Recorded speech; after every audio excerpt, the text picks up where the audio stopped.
Bonjour, aujourd'hui je vous fais une vidéo sur un thème assez sérieux. C'est la guidance qui l'a demandé et en fait j'aurais dû même vous la sortir il y a quelques semaines, ça aurait tombé pile poil au moment où il y a eu toutes les grandes révélations au sujet des incestes. Bon, vous avez compris le thème, c'est un thème sur tout ce qui est agression sexuelle, ça a l'air d'être vraiment important.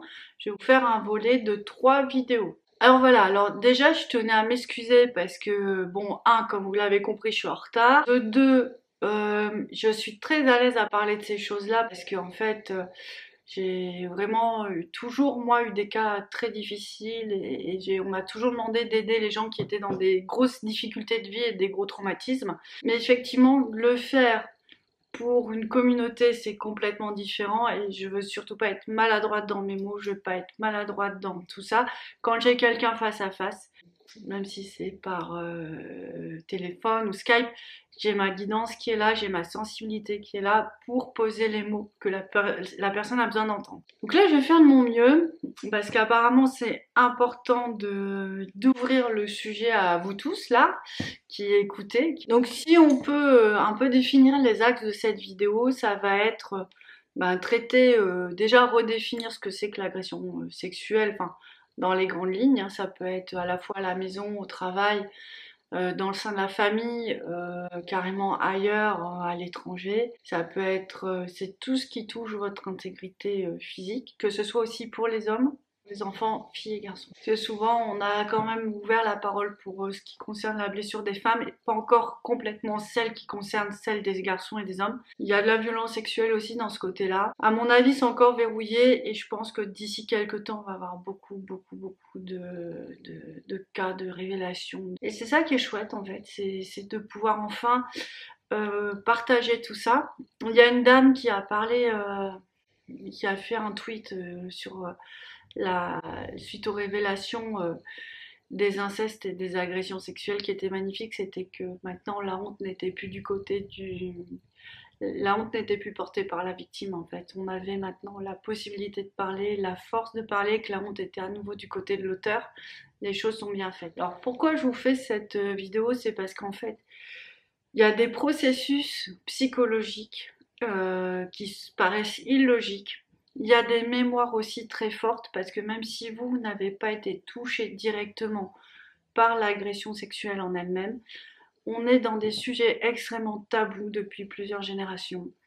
Et en fait, vous pouvez quand même avoir des reliquats. Et ça peut vous influencer dans vos vies. Pourquoi? Comment? Il y a une équipe de scientifiques suisses qui a fait des analyses sur des victimes de viol. Il s'avère que les gens qui ont vécu des agressions sexuelles dans la génération des grands-parents, lèguent cet héritage-là de stress à leurs filles et à leurs petites filles. C'était de cette manière qu'était faite l'expérience.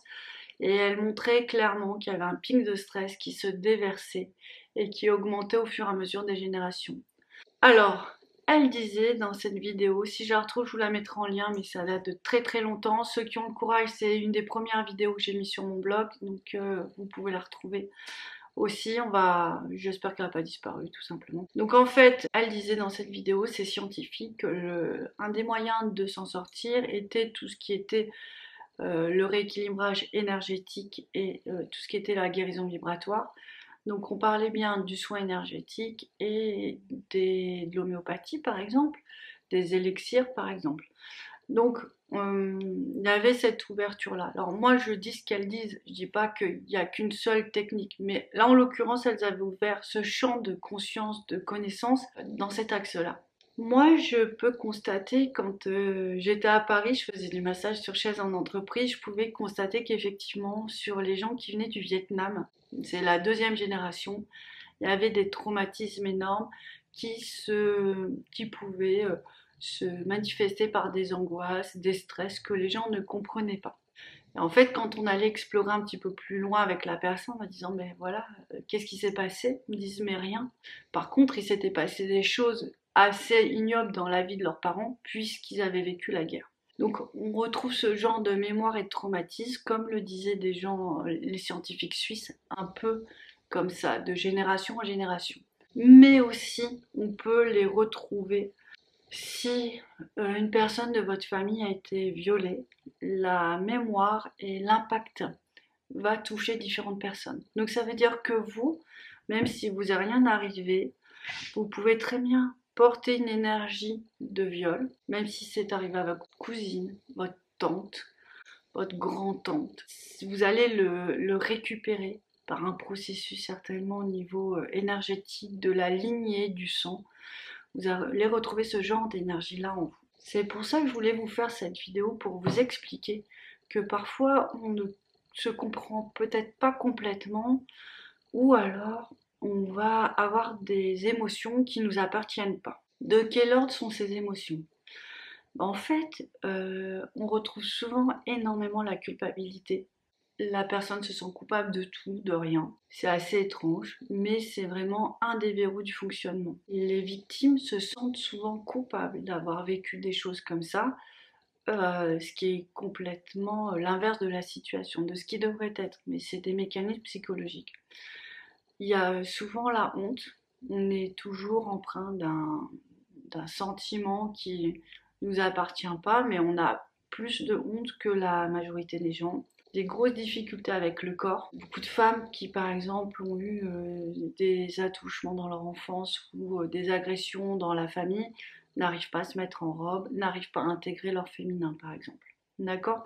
Ça va être des espaces que vous allez un peu écarter de vos vies, vous allez mettre de côté parce que ça va être douloureux d'y aller. Donc, c'est plein de petits indices pour vous dire, est-ce qu'il ne se serait pas passé quelque chose de cet ordre-là dans ma lignée?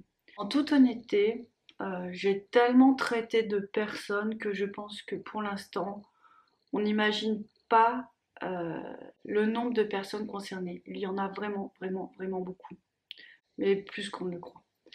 Donc c'est pour ça que je voulais vous le dire. Alors en même temps, on a de la chance d'être en France, hein, c'est moins qu'en Afrique, où là, il y a des chiffres où c'est énorme. En France, je crois que c'est tout ce qui est agression, mais en plus intimidation. C'est une personne tous les 5 minutes, je crois.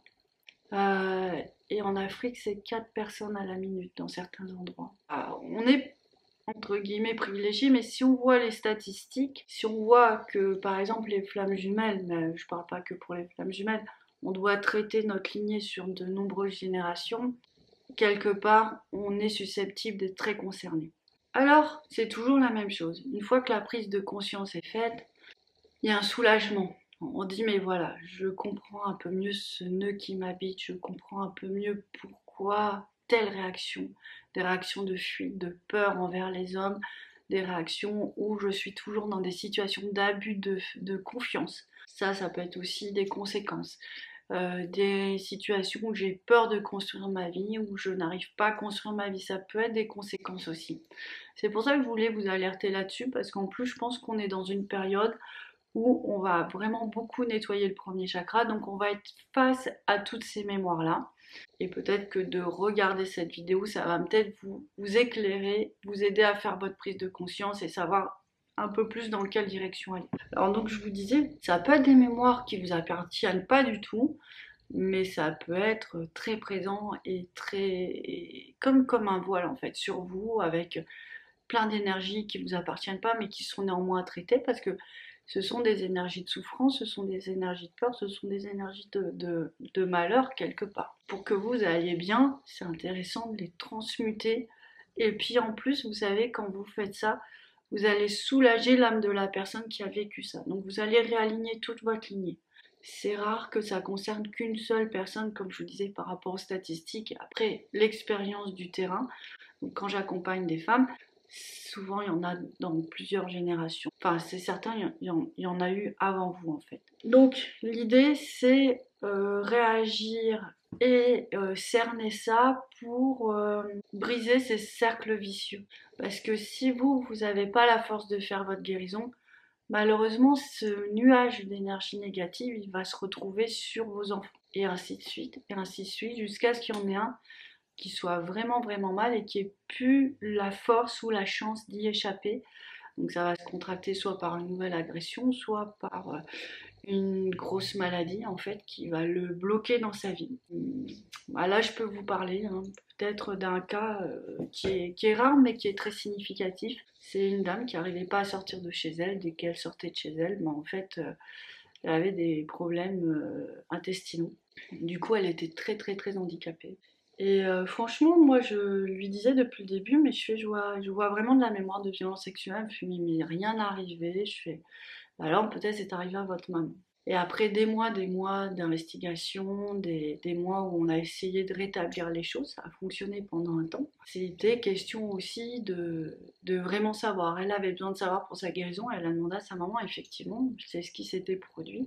Il fallait après entamer la guérison de la maman pour que en fait, tout le monde soit mieux parce qu'en fait, si vous voulez, quand ça arrive, c'est pour l'énergie, votre structure, elle implose. Alors ça, c'est pas chez tout le monde, attention, mais chez la plupart des gens. Et du coup, ils s'appuient sur ceux qui ont de la force.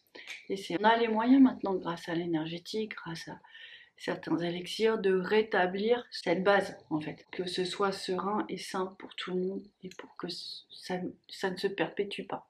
Donc voilà, je crois que je vous en ai assez dit pour aujourd'hui parce que c'est déjà assez intense. Je vous laisse avec tout ça. J'espère que ça sera utile.